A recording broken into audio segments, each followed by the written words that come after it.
நண்பர்களுக்கு வணக்கம். பொதுவாக இந்த 2024 மே மாதம் நடக்கின்ற குரு பயிற்சி ஆவலோடு எதிர்பார்த்து கொண்டிருக்கும் ஜோதிட ஆர்வலர்களுக்கும் நண்பர்களுக்கும் இந்த 2024ஆம் ஆண்டினுடைய குரு பயிற்சி எப்படி இருக்குங்கிறத பார்க்கலாம். பொதுவாகவே வருட கிரகங்கள்னு சொல்லக்கூடிய, அதாவது குரு பயிற்சி, சனி பயிற்சி, ராகுகேது பயிற்சி இதுக்கு ரொம்ப ஜோதிடத்தில் முக்கியத்துவம் தரப்படுது.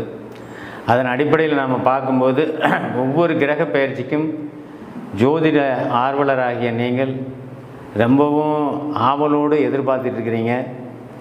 இந்த பயிற்சி நமக்கு என்ன மாதிரி நன்மையை தரப்போகுது, என்ன மாதிரி சாதகமான பலனோ பாதகமான பலனோ தரப்போகுதுன்னு ஆவலோடு எதிர்பார்த்துட்ருக்கிற மேஷராசி அன்பர்கள், முதல்ல 12 ராசிக்கு நான் இப்போ சொல்ல போகிறேன். 12 ராசியில் முதல் ராசின்னு சொல்லக்கூடிய மேஷராசி. மேஷராசி 2024 இந்த குரு பெயர்ச்சி மே மாதம் 1ஆம் தேதி நடக்க இருக்குது.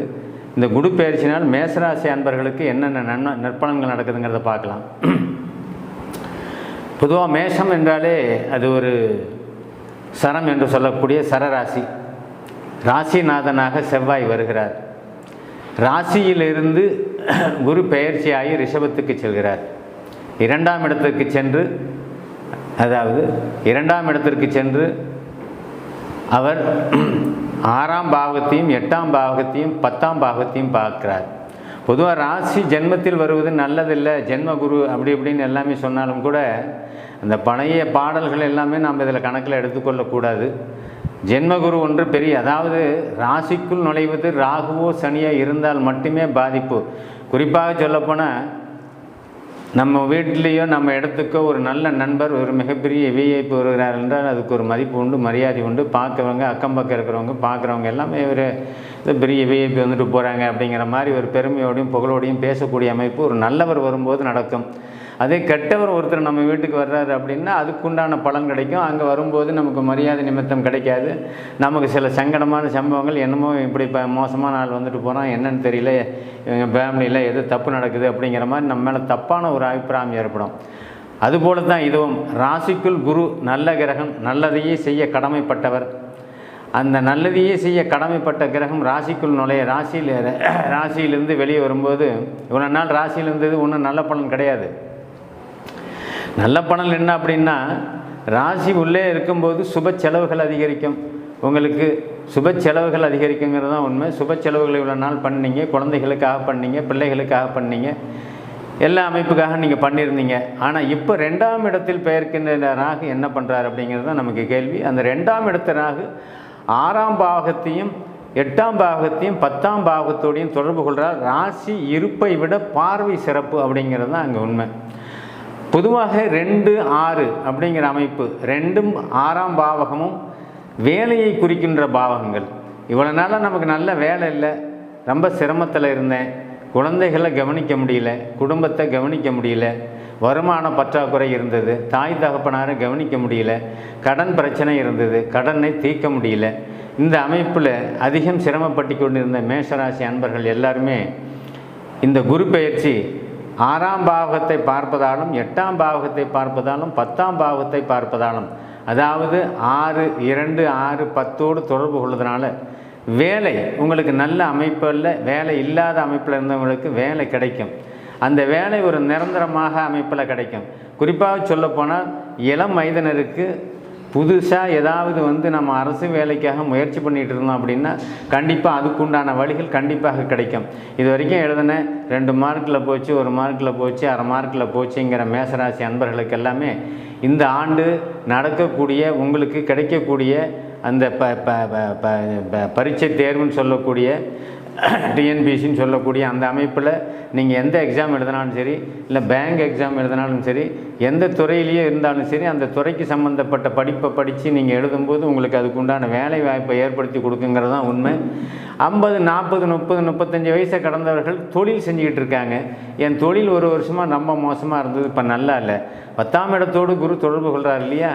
8ஆம் இடம் அதிர்ஷ்டத்தையும் 10ஆம் பாவகம் தொழிலையும் கண்டிப்பாக கொடுக்கும்.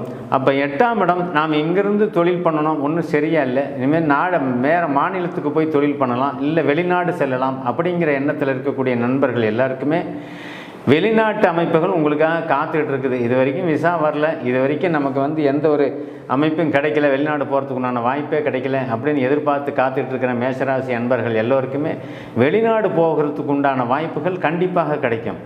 அதனால் 6ஆம் பாவகம் 8ஆம் பாவகமும் அதிர்ஷ்டத்தை கொடுக்கக்கூடிய ஒரு அமைப்பு குருவின் தொடர்பினால் 10ஆம் பாவகம் தொழிலை நிறுத்தி உங்களுக்கு தொழிலை நிரந்தரமாக கொடுக்கக்கூடிய அமைப்பு அது தரும். அதனால் இன்றைக்கு குரு வளையம் என்று சொல்லக்கூடிய ரிஷபத்தில் வரக்கூடிய அந்த குரு 2ஆம் இடத்தோடு தொடர்பு கொண்ட குரு 2ஆம் இடம்ங்கிறது தனத்தை சம்பாதிக்கக்கூடிய அமைப்பு, வருமானத்தை நீங்கள் கூட்டக்கூடிய அமைப்பு. ஒருத்தர் 100 சம்பாதிக்கிறான், அவரவர்கள் ஜாதகத்திற்கு ஏற்றாற்போல் நடப்பு தசாபுத்திக்கு ஏற்றாற்போல் சில 100 ரூபா சம்பாதிப்பான், சில பேர் 1000 சம்பாதிப்பான், சில பேர் லட்சம் சம்பாதிப்பான். அது அவர்களுடைய திசாபுத்தி அமைப்பை பொறுத்தது. பொதுவாக வாழ தகுதி உள்ள ஒரு அமைப்பை இப்போ ஏற்படுத்தி கொடுக்குங்கிறது தான் உண்மை. அதுக்கு மேலே அவங்களுடைய தசாபுத்தி அமைப்பில் தான் அவங்களுடைய வாழ்க்கை தரம் கூடுறதும் குறையிறதும் காமிக்குமே தவிர, பொதுவாக குரு பயிற்சியில் நான் சொல்லக்கூடிய இந்த கருத்துக்கள் சாதாரண மனிதன் கூட நல்லா வாழக்கூடிய ஒரு அமைப்பு இந்த குரு பயிற்சி உங்களுக்கு தரும். அது 2ஆம் இடம் வரவையும் தனவரவையும் குடும்ப அமைப்பு, இளைஞர்களுக்கு திருமணம் ஆகாத இளைஞர்களுக்கு குடும்ப பாவகமான 2ஆம் இடத்தில், அதுவும் சுக்கிரனுடைய வீட்டில், இயற்கை சுபருடைய வீட்டில் குரு வரும்போது அந்த திருமண பாக்கியத்தை ஏற்படுத்தி கொடுக்குங்கிறது தான் உண்மை. அந்த திருமண பாக்கியம்ங்கிறது உங்களுக்கு சிறப்பான அமைப்பில் இது வரைக்கும் தடையில் இருந்த திருமணம் நான் 1 வருஷமாக ட்ரை பண்ணுறேன், 2 வருஷமாக பண்ணுறேன், அப்பா அம்மா பார்த்துக்கிட்டே இருக்கிறாங்க, நமக்கு எந்த வகையிலுமே நம்ம வாழ்க்கை துணை கிடைக்கல, நமக்கு வாழ்க்கை சரியாக அமையலை அப்படிங்கிறது தான் இங்கே உண்மை. அதனால் திருமண பாக்கியம் தடையில் இருந்தவர்கள் இந்த ஆண்டு கண்டிப்பாக திருமண வாய்ப்பு கண்டிப்பாக ஏற்படுத்தும், நல்ல ஒரு பெண் அடையாளம் காமிக்குங்கிறது தான் உண்மை. அதே போல் குறிப்பாக சொல்ல போனால் அப்படின்னா மேஷராசிக்காரர்கள் எல்லாருமே தொழில் அமைப்புலேயோ திருமண அமைப்புலேயோ வயதிற்கேற்றாற்போல் 30 வயசு தாண்டவங்களுக்கு தொழில் அமைப்பு நல்லாயிருக்கும், 25 வயசில் இருக்கிறவங்களுக்கு தொழில் அமைப்பு நல்லாயிருக்கும், திருமண பாக்கியம் கைகூடும் அப்படிங்கிறதான் உண்மை. முக்கியமானது ஒரு மனிதனுக்கு பேசிக் என்ன, நல்ல வேலை நல்ல தொழில், அதுதானே முக்கியம். அதுக்கப்புறம் திருமணம். நம்ம திருமணம்ங்கிறது இந்த காலத்து கட்டத்தில் எடுத்துட்டோன்னா 25 ஆனாலும் 30 ஆனாலும் நடக்கலைங்கிறது ஒரு பெரிய தடையாக இருக்குது. அப்படிங்கிறது எதனால் அப்படிங்கிறது புரியாத ஒரு புதிராக இருக்குது அப்படிங்கிறது தான் உண்மை. ஏன் இது நடக்கலை, ஏன் இந்த தடங்கள் அப்படின்னா, பெண்கள் பொதுவாகவே இந்த காலத்தில் இருக்கக்கூடிய பெண்கள் எல்லாமே உணரக்கூடிய நிலையில் வந்துட்டாங்க, எல்லாமே படித்தவங்களாக போட்டாங்க. அதனால் ஜாதகத்தில் சில விஷயங்களால் தடை ஏற்படுதுங்கிறது உண்மை. அந்த விஷயங்கள் என்ன அப்படின்னா, இந்த 10 பொருத்தம் அப்படிங்கிற ஒரு அமைப்பு தடையை உண்டு பண்ணும். ராகுகேது தோஷம்னு சொல்லி நிறைய பேர் இந்த தோஷத்தையே சொல்லி நிறைய ஜாதகங்கள் அதிலேருந்து விடுபட்டு போகுது. அதனால் அதெல்லாம் பார்க்க வேண்டிய அவசியம் இல்லை. இப்போ நீங்கள் குரு பயிற்சி சொல்லிட்டு நான் ஏன் இதை பேசுகிறேன் அப்படின்னு கூட நீங்கள் நினைக்கலாம்.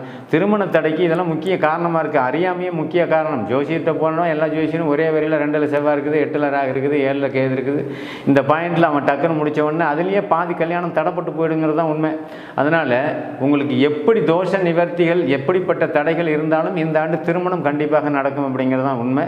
அதனால் குரு நன்றாக இருக்கும் பொழுது பணவரவு நன்றாக இருக்கும். 6ஆம் இடத்தோடு தொடர்பு கொண்டால் நல்ல வேலையில் இது வரைக்குமே நிரந்தரம் இல்லாத ஒரு அமைப்பில் இருந்தவங்க, நல்ல வேலை செஞ்சு சம்பாதிக்க முடியாது இருந்தவங்க, பண கஷ்டத்தில் இருந்தவங்க எல்லாமே விடுபட்டு இன்றைக்கி நல்ல வேலையில் அமைஞ்சு நிரந்தர வருமானத்துக்கு உட்காந்துருவீங்க. அதுதான் உண்மை. அதனால் குடும்பம், பொருளாதாரம், தொழில் மேன்மை, இந்த அமைப்பெல்லாம் சிறப்பாக இருக்குங்கிற அமைப்பு. அதேமாரி ரொம்பவும் இளைஞர்களாக இருக்கக்கூடியவங்க, கல்வியை கற்றுக்கிட்டு இருக்கிறவங்க, படிச்சுக்கிட்டு இருக்கிறவங்க, இந்த வருடம் 2ல் வரகின்ற அந்த குரு படிப்பில் கல்வியில் நல்ல ஒரு மேன்மையை கொடுக்கும். படிப்பில் கல்வியில் நல்ல மேன்மையை கொடுக்கும். இது வரைக்கும் குழந்தைகளுக்கு செலவு பண்ண முடியல, இது வரைக்கும் குழந்தைகளுக்கு நம்ம கல்வி கட்டணம் கட்ட முடியல, இப்போ நீங்கள் குழந்தைகளுக்கு கல்வி கட்டணம் கட்டுவீங்க. இது வரைக்கும் நல்ல ஒரு வீடு வாய்ப்பு நமக்கு அமையலை, நல்ல வீட்டை கட்டுவீங்க. இது வரைக்கும் நம்ம வீட்லேயே ஒரு நல்ல காரியம் நடக்கலை, பேரம் பேத்தி நம்ம பார்க்கலாம்னு நினச்ச முதியவர்களுக்கு கூட, இந்த ராசியை சேர்ந்த முதியவர்களுக்கு கூட பேரம் பேத்தி கிடக்கக்கூடிய ஒரு அமைப்பு. இந்த ராசியினுடைய அடிப்படையில் 2ஆம் இடத்துல குரு வரும்போது அந்த அமைப்பை தருவார்.